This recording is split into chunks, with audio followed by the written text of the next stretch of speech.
معزز خواتین و حضرات، السلام علیکم۔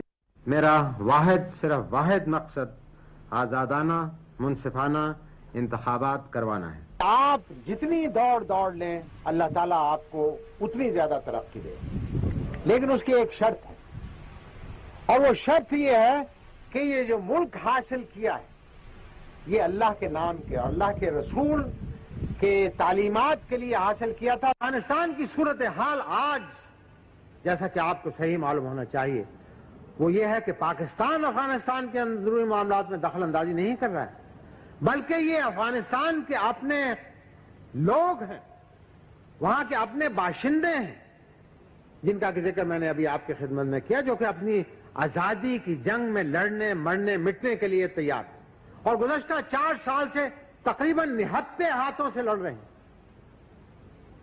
یہ ان کی کارکردگی ہے۔ ہم نے تجدید کرنی ہے اس عہد کی کہ ہمیں علیحدہ وطن نصیب ہوا تو ہم اپنی انفرادی اور اجتماعی زندگی کو احکام خداوندی اور شریعت محمدی صلی اللہ علیہ وسلم کے تابع بنائیں گے۔ مجھے تنقید پر اعتراض نہیں، لیکن حکومت کسی کو تنقید کے نام پر قومی سالمیت اور ملک کی سلامتی سے کھیلنے کی اجازت نہیں دے سکتی۔ میں نے یہ بھی کہا ہے کہ اگر آج 20ویں صدی کے اندر 15ویں صدی ہجری کے اندر کیا آپ انسانیت کو اتنا گرا ہوا سمجھیں گے کہ آج بھی ایک ملک دوسرے ملک پر صرف طاقت کے ذریعے سے تسلط جمانے کے اندر کامیاب ہو سکے گا؟ اور کیا میں اور آپ اس کو آنکھ بند کر تسلیم کر لیں گے؟ تو اس میں کسی سپر پاور یا کسی اپنے سے بڑے یا چھوٹے ہونے کا سوال نہیں، یہ اصولوں کا سوال ہے، اور ایک اسلامی مملکت کبھی اپنے اصولوں سے باز نہیں۔ عاریہ صاحب، آج اگر ضیاء الحق اس ملک کے حکمران ہوتے تو کشمیر پہ جو صورتحال ہے وہ برقرار ہوتی؟ دیکھیں، اگر ضیاء الحق زیادہ دیر زندہ رہ جاتے تو پاکستان جو ہے ایک بہت عظیم مملکت بنتا ہے۔ میں بہت بڑا دعویٰ کر رہا ہوں۔ آپ کو 4 ڈکٹیٹرز آئے ہیں جمہوریت کو پیچھے چڑھ دے، ایک طرح کے سارے، کوئی فرق نہیں۔ عمران خان، نواز شریف، زرداری، بینظیر بھٹو شٹو، سب میں کسی میں فرق، سب ایک کی طرح کے تھے، سوائے چند شروع کے قائد اعظم کے ساتھیوں کو چھوڑ کے۔ واحد دور ضیاء الحق کا جسے پاکستان کے 70 سال کی دور کے اندر شرافت اور نجابت کا دور کہہ سکتے، اخلاقیات کا دور کہہ سکتے۔ چیخیں مار مار کے کون روتا ہے؟ ہمیں دوپٹے پہنائے گئے تھے، تو کیا ہمیں قرآن ٹی وی میں مولوی گھس گیا ہے، کیونکہ وہ صبح قرآن پڑھاتا تھا، شام فرمانے لائی آئی، ڈاکٹر سارے دنیا آ گئی تھی۔ اس کے بعد پاکستان فیکٹ ہے کہ 1984 کے اندر وہ ایٹمی طاقت بن چکا ہوا تھا، کلدیپ نیر کا وزٹ ہو چکا ہوا، دنیا کو دکھایا جا چکا ہوا تھا۔ انڈیا کی سب سے بڑی جو موومنٹ ہوئی تھی بارڈرز کے اوپر اسی زمانے میں ہوئی تھی، اور وہ سمجھتے ہیں کہ پاکستان کے پاس کچھ کرکٹ ڈپلومیسی، جس میں اس نے جا کر عجیب کو کہا تھا کہ کان میں کہا تھا کہ پھر تیار رہنا، کیا صورتحال ہو۔ ایک اس کے بعد رشیا جب موو کیا ہے، جب بھی اس نے چیکوسلاویکیا سے موو کیا، یوگوسلاویا آیا، نہیں چھوڑا کسی کو۔ اس نے تاجکستان کی طرف موو کیا، لے گیا، اور کرغزستان کی طرف کیا، لے گیا۔ اس نے یوکرین کی طرف موو کیا، لے گیا۔ افغانستان میں انٹر ہوا، افغانستان لے گیا، فورسز آ گئیں، نورمت تراکی آ گیا، ببرک کارمل آ گیا، فضل الامین آ گیا۔ کہاں رکا؟ پاکستان کے اندر۔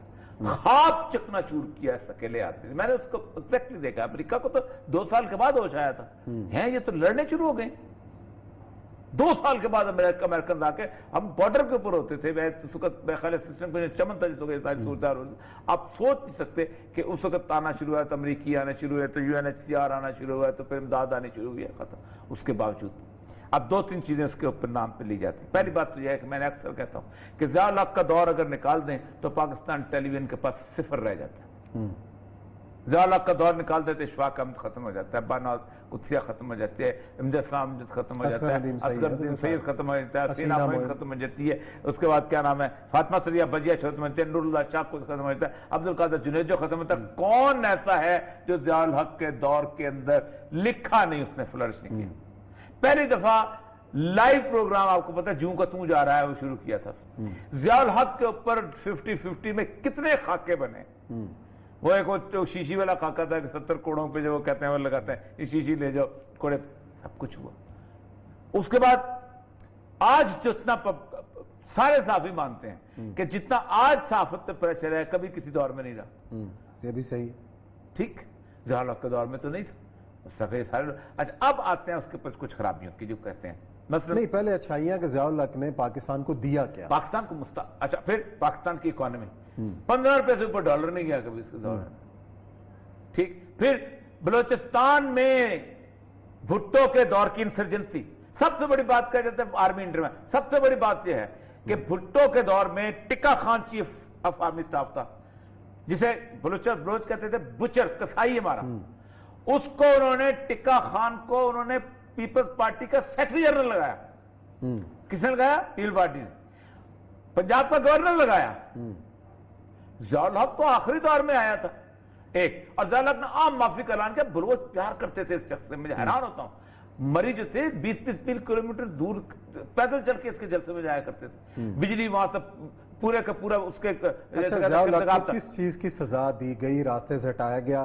آج تک ہم یہ طے نہیں کر پائے کہ اس کو مروانے ضیاء والے الحق کون یہ چاہتا تھا اگر ضیاء الحق زندہ رہتا تو یہ ملا عمر ٹائپ طالبان کی گورنمنٹ اس سے بہت پہلے بن چکی ہوتی، کیونکہ مجددی کو لانا چاہتے تھے، ناروے کی مسجد سے اٹھا کے لائے تھے۔ ضیاء الحق چاہتا تھا کہ حکمت یار سیکرٹری وزیر اعظم اور ربانی جو ہے صدر ہو، اور احمد شاہ مسعود کو یہ تھا۔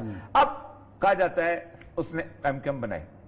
86 کے اینڈ میں بش آزادی کیس ہوا ہے، ضیاء الحق کا دور ختم ہو چکا ہوا تھا، بش آزادی کیس ہوا، اس کا نکلا، باقی تو سارے ان کے کھاتے میں آ گئے۔ اب سپاہی صاحبہ، انجمن سپاہی صاحبہ بنی تھی AISUC، یہ کب بنی ہے؟ 87 میرے نیپا میں 87 کا کچھ اس کے اندر وہاں بنی ہے۔ ضیاء الحق چلا گیا ہوا تھا اس وقت۔ آپ نہ ایم کیو ایم اس کے کھاتے میں آتی ہے نا، اب کلاشن کو آپ روک سکتے ہیں جب کشمیر اور افغانستان میں لڑائی ہو رہی ہو۔ اور پھر ہیروئن کا جہاں تک تعلق ہے، ہیروئن اس کے میں 1980 میں UNFPA میں تھا، fund for drug abuse control.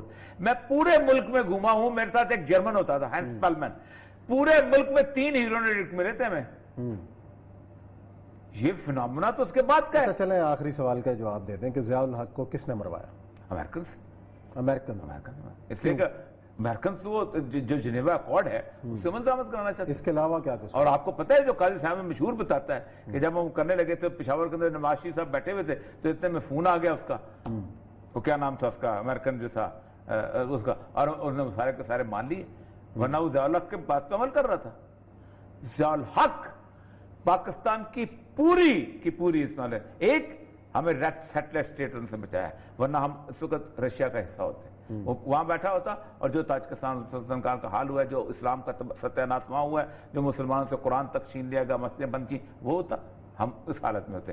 Second, اور پھر روس کے اندر آپ کی بدترین قسم کی غربت اس علاقے میں، وہ ٹالسٹائی کی غربت والے علاقے ہیں، یہ جو سمرقند اور بخارا اور یہ، اور آخری بات کہ وہ اگر نہ ہوتا تو پاکستان کے اندر آج جو گلے کی ہڈی ہے نا کہ اسلام ہے، قرآن ہے، کتابوں میں یہ ضیاء الحق، قادیانی صرف ضیاء الحق کو گالی دیتے ہیں، بھٹو کو بھول چکے ہوئے ہیں۔ چلیں جی ناظرین، پروگرام کا وقت ختم ہوتا ہے، کل انشاءاللہ نئے موضوعات کے ساتھ آپ کی خدمت میں حاضر ہوں گے، اپنا خیال رکھیں، اللہ حافظ۔